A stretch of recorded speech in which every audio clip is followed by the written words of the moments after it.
Good morning and welcome to today's video. It's coming to you from Long Bay Regional Park in Auckland. It's a very significant spot for me. I spent a lot of my time in late last year writing my life story called Vivian de la Magia, Living the Magic, and sorting that out to place on my website, which is where it sits. So that's my overall story in terms of my spiritual journey and how it tied into my life. So I'm back here today to bring another video, and today I'm going to talk about fairy tales. So just before I get into all that, in the background here is a very large pine tree, and again the pine cone being representative of the pineal gland, the third eye. We have the roots exposed down below, and of course the tree reaching up into the sky or to the heavens. A reminder of the need to be grounded to ascend, or once one's ascended one needs to remain grounded. It's so important that one does not just live in the higher realms. And of course a tree represents the fact that it's kind of impossible for a tree to actually grow and live just in the realms without its roots.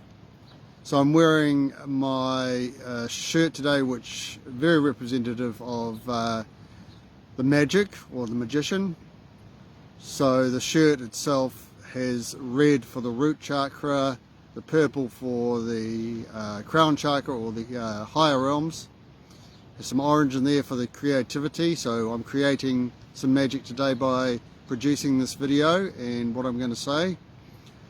Furthermore to that, I've got my buff on, which again is purple, representing magic, and I call it real magic.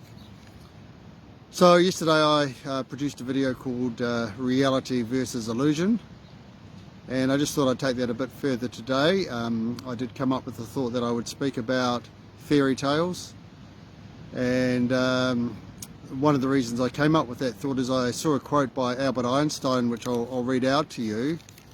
He said, if you want your children to be intelligent, read them fairy tales. If you want them to be more intelligent, read them more fairy tales.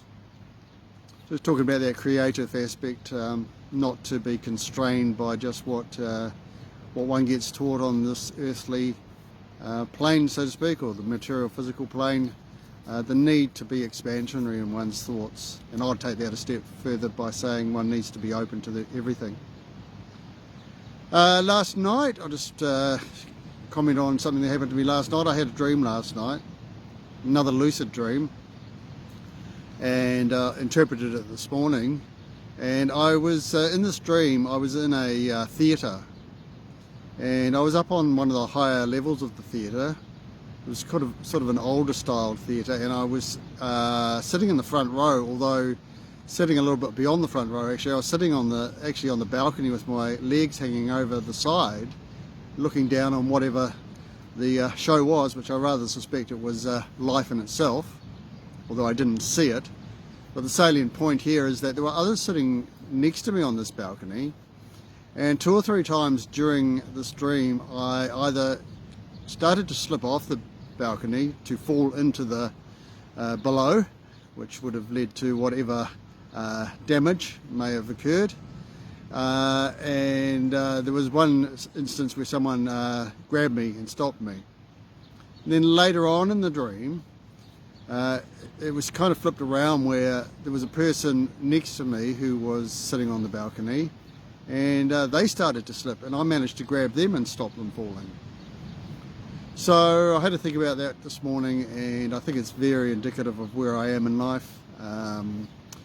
Perhaps having that capacity to do things that may assist others. I'm not here to preach my thoughts, just here to share, and that I definitely know deep down that some of the things that I've experienced and some of the gifts that I have or have developed or have remembered are beneficial to others.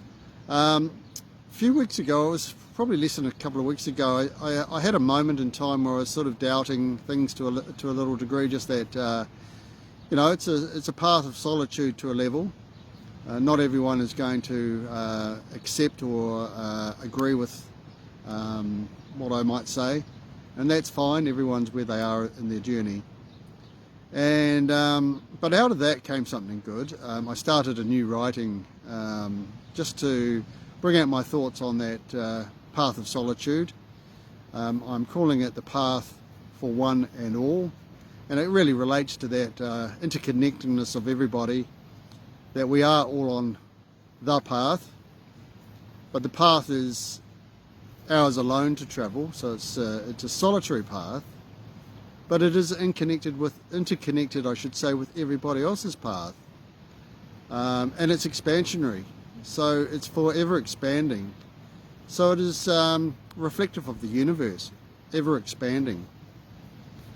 So this morning I woke up and had the dream, interpreted it, and then I was just having a look around and on the internet, just on a few things, and a book popped up, and the book's name was a book that I was aware of previously but never really looked deeply at, and it's a book called Becoming Supernatural by Dr. Joe Dispenza, I think from about 2018, and he definitely delves into matters of the brain, neuroscience, quantum physics, very well known in the spiritual movement, an American doctor, runs a lot of courses and retreats, and he puts a lot of emphasis on meditation.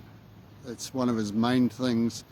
And I searched out a audio of the book, and I listened to the introduction, and the introduction basically reaffirmed my position. Actually, it was quite interesting, although again synchronicity.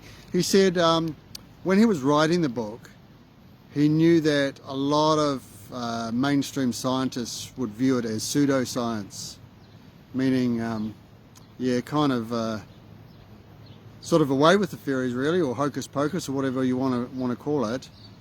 But he has studied a lot of people's brain reactions and well-being as an outcome of deep meditation, and he has measurable results in terms of the well-being for people from all that. And having gone through the journey as I've gone through it, I can definitely align with that level of thinking. So it just reaffirmed to me, he basically said he realised he had to go ahead and do his research, write that particular book, because he knew deep down of the potential benefits for others. It's others who are called to it. It's not others who people go out and say, hey, you must listen to this. It's when people are called to these things to have that information available. And I've had that same feeling that if people are called to watch my videos or read my writings or speak to me one-on-one, that they may gain something beneficial from me.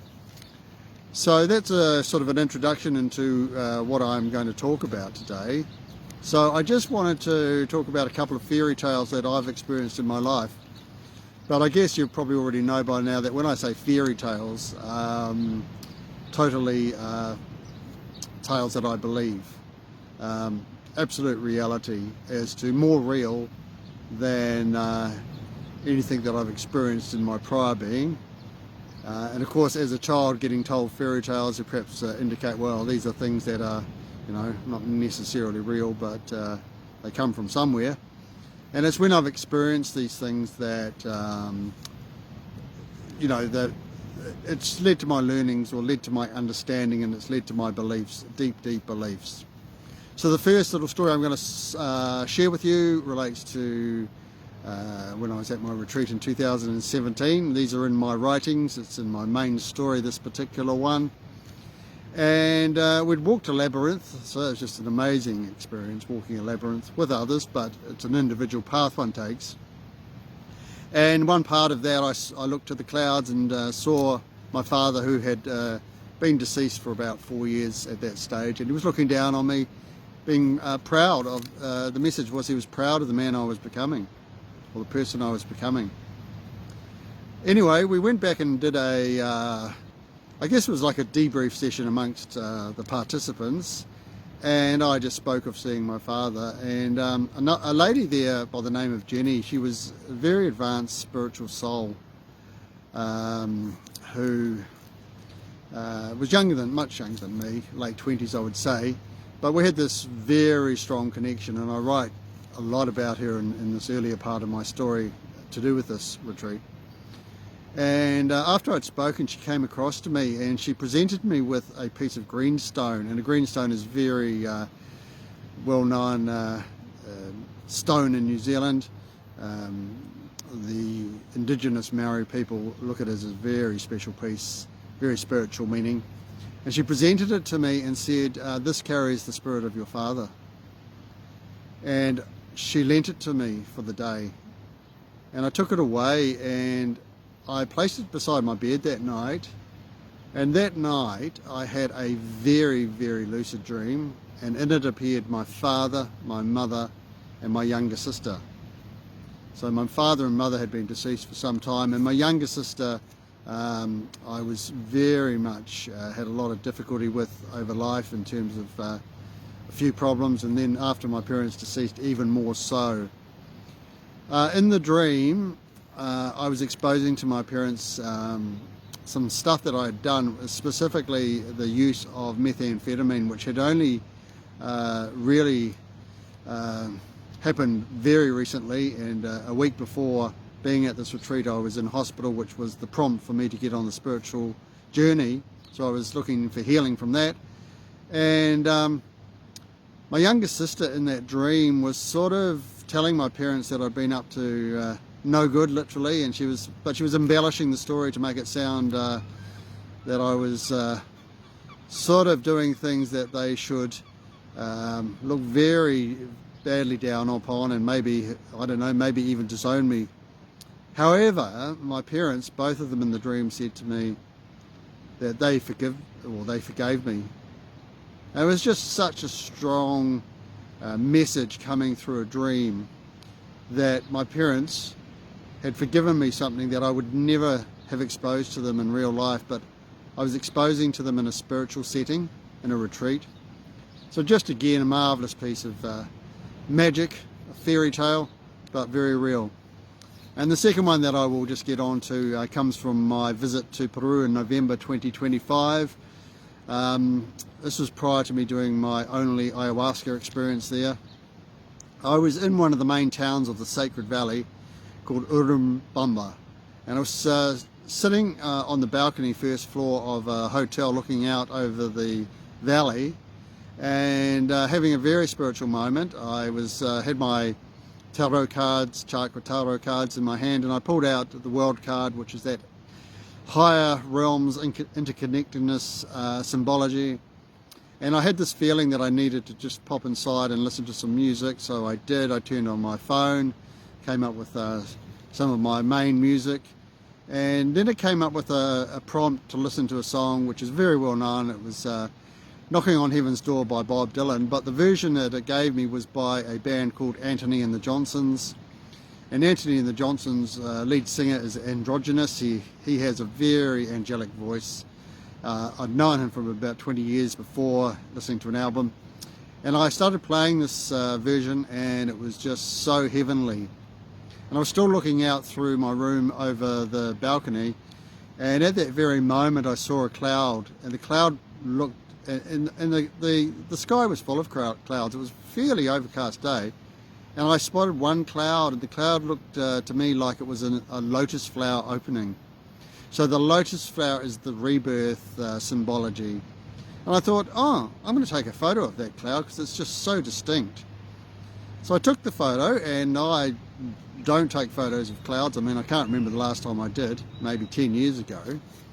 And I walked back inside, and the song was still playing. It was very heavenly. Everything was so aligned. And I looked at the picture, and in the side of that picture was a face. And the face was the face of my cat Clousie. And I mentioned Clousie a few videos ago, how he had died of cancer in January of that year. And when I let him go, I remember saying to him, I know you're going to pet heaven, and I know I'll see you again. And here he was, very distinctly the picture on the side of the cloud. So for me to just pick that particular cloud to get that particular image, and I've shown it to others and I've compared it to his face, and others have said, well, yeah, that looks like him. So I could understand if I took pictures of lots and lots of clouds, but to take a picture of a cloud of that looked like a lotus flower opening to me, the rebirth, in that spiritual setting, listening to that song, and then seeing his face, just wondrous. So two little fairy tales that have occurred. That story is written up in my Return to the Light story, which is a shorter version of, or a shorter story that I wrote and placed on my website. I'll just show you that while I've been talking about this, I've been holding on to my scepter. So that's the scepter that I brought back from that second journey. Just again, there's a story in that Return to the Light of how amazing the energy was from holding that scepter in the first place, and again holding it now. I can feel the energy just flowing through me, sitting out in nature, recalling these stories, just overcome with spiritual well-being, I should say. Anyway, I'd like to say thank you for listening to that video. As again, I will be continuing my journey. I'll be making some more videos, and as always, I ask that you enjoy the journey. We will meet when we should, and namaste.